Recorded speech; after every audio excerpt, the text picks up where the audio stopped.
in the first 7 years of life.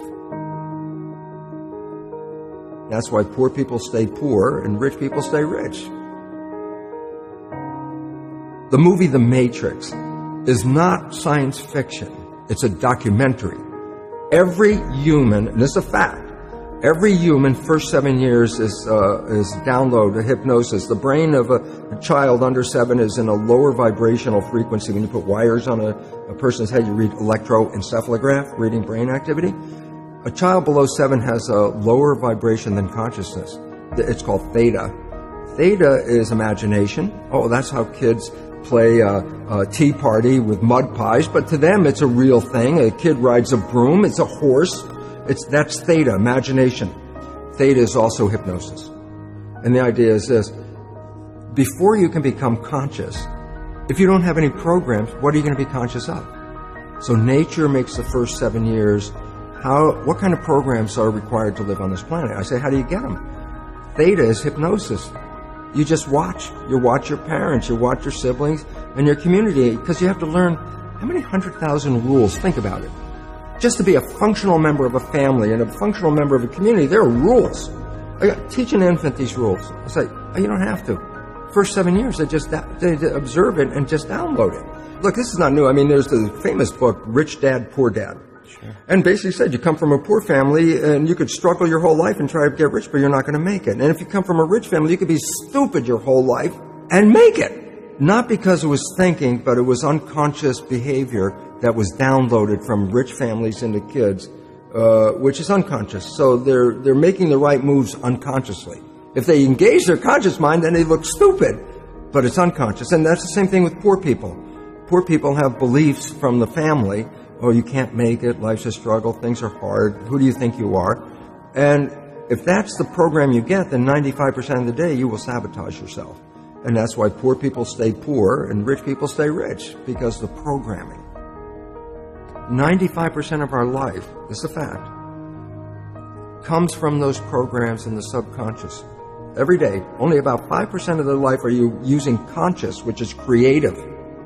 5%. So your life is being lived, even though you think you're living your life. Exactly, and you don't see it because it's called subconscious, below conscious.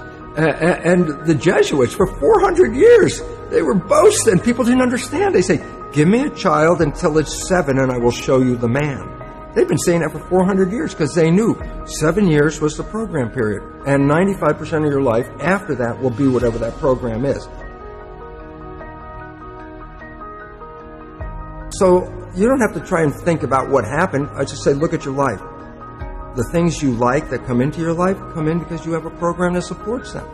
But anything you struggle with, work hard at, put a lot of effort into making it happen, why you're working so hard, inevitably you have a program that doesn't support that conclusion and you're trying to override the program. So you don't need to do a lot of strength and psychology stuff. You just look at your life and say, where am I struggling? Because wherever you're struggling, inevitably it's a program in your subconscious that does not support that destination you've been looking for. The conscious mind is creative and can learn in any number of ways. Read a self-help book, go to a lecture, listen to this program, and conscious mind's going to get some awareness. And I go, yeah, but subconscious mind doesn't learn that way. I go, right, it doesn't. Subconscious mind learns in two fundamental ways naturally.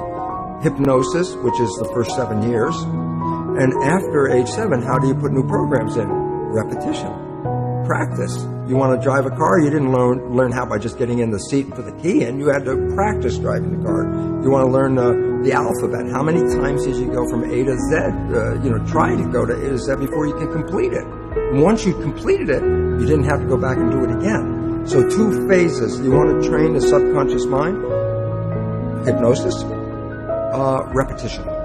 I like the last one because there's a new phrase that's bandied about called fake it till you make it. Meaning, if you're not a happy person, I say, you want to be a happy person? Then repeat all the time, I'm happy, I'm happy. I say, well, you don't look happy or anything. I say, no, who am I talking to? By repetition, I'm talking to subconscious. If subconscious gets, I am happy, and 95% of your life comes from that subconscious, there will be a point once the subconscious got, I am happy, you don't have to say it again. Okay. It'll be automatic. And that's why we see people do affirmations and gratitude journals and stuff, because if you do that daily... It's repetitive, and that's the secret part. Look, putting a sticky note on the refrigerator is more like a suggestion, but it's not a repetition. So it doesn't work very well. But you have to do... Repetition is a habit. It's making habit. So you got to do something religiously in the sense of repeating it to make it work.